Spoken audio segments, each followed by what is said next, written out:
Hey everybody, welcome back to The Way of Ramen. So for Christmas last year, my mother-in-law gave me some instant dashi stock powders, which you saw at the beginning of the video.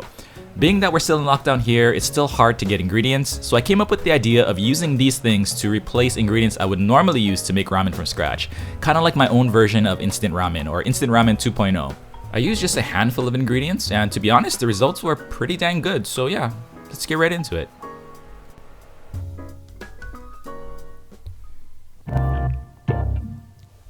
So the first thing I'm gonna do is make an aroma oil. I'm using some onion, ginger, and garlic here, kind of like a riff off the Tori Python aroma oil I made, which is an amazing aroma oil by the way. Check that one out and make that one instead of this if you have the time.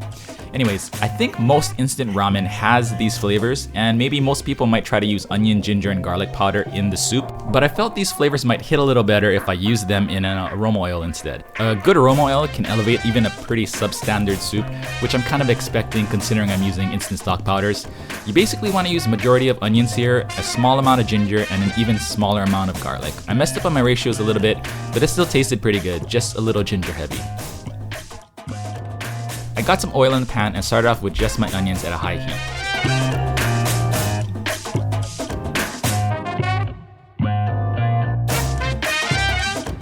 When they started to change color a bit, I added the ginger and garlic and dropped the heat down to low. From here on, I mixed it periodically to prevent it from burning.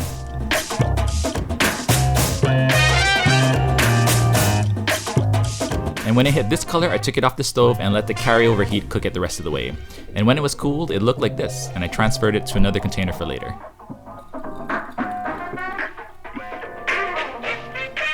So here are the instant stock and dashi powders I'm using. Basically, I'm using these things to try to recreate a chicken shoyu ramen. I'm using our good old Chinese chicken bouillon, a kombu dashi powder, and a bonito powder. Kombu and katsuobushi, the real stuff, could be used to make a dashi stock with tons of umami in it, and that can be added to a chicken stock for ramen soup. The gelatin I'm using to emulate chicken feet, which would normally be added to a chinchan to give off gelatin to enhance the mouthfeel and body of a soup. So let's take a look at some of these ingredients. These powders are loaded with umami ingredients: yeast extract loaded with glutamates, powdered bonito loaded with inosinate, powdered soy sauce glutamates, powdered kelp glutamates, powdered shiitake, and other umami enhancer like inosinate.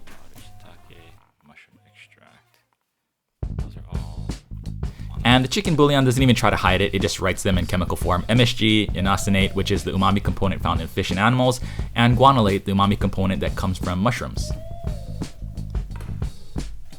So with all of those ingredients, I don't really have to worry about the umami. The thing that I do have to worry about, however, is not making the soup too salty.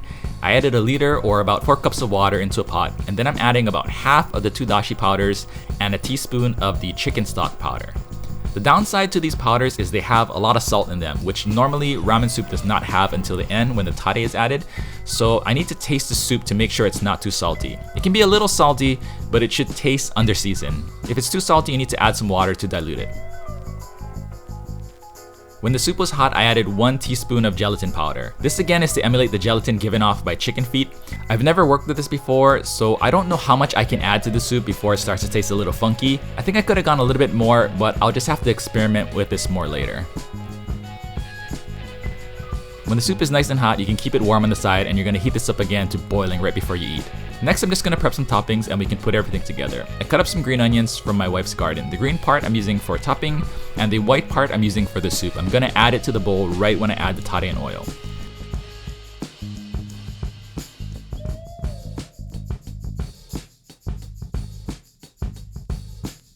I cut up some chashu that I had made earlier, recipe for this in the description below.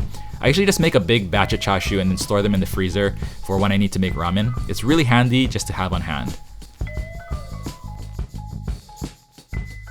This time I just heated up in a pan and I didn't toast them. Really quick and easy. Okay, we're pretty much done. Just time to put it all together. Into a heated bowl, add 1 tablespoon of soy sauce, a drop of mirin, a few spoons of the aroma oil, and some green onion.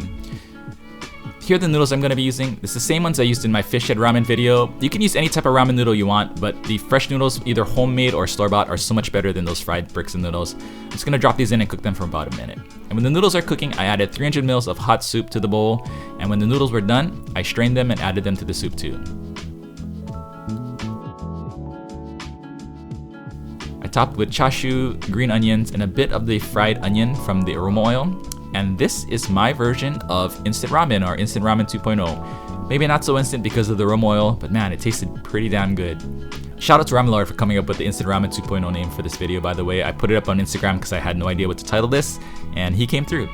If you watched a lot of my videos, you may have noticed that I didn't use a tare this time, and I just used soy sauce and mirin. This was actually advice given to me by Kanda-san when he was on my podcast, so I wanted to try it out. He said restaurants will often use tares to mask inconsistencies in the soup and provide their customers with a consistent flavor. So if you're just making ramen at home, you can just focus on the soup instead and drastically simplify the tare, down to just even soy sauce. Turns out he was right, and this bowl just tasted like a shoyu-forward bowl of ramen. It really didn't need all the other things I would normally add into the tare, but it's probably because the soup stock was loaded with MSG and umami. Of course, tare still tastes great, and when done right and matched well with the right soups, they can be used to create a phenomenal bowl of ramen. But stripping down a tare to just soy sauce and mirin is something everyone should try at least once to see what can be done with something so simple. I've been trying to be more thoughtful recently in how I make ramen, and instead of just trying to cram as many things into a bowl that I can, I'm trying to really think about the flavors that I want and use nothing but the ingredients I need for those flavors. And this was a great experiment for me to see that, okay, this is what ramen with just soy sauce for a tare tastes like. Anyways, I'm curious to hear what you guys think. Do you think shoyu by itself can be called a tare? Let me know in the comments below. As always, you can follow me on Instagram at wayoframen, and feel free to join the ramen discussion on our Discord server. It's going to be linked in the description below. Thank you guys all so much for the support. I really do appreciate all of you. I'll see you all in the next video. Peace.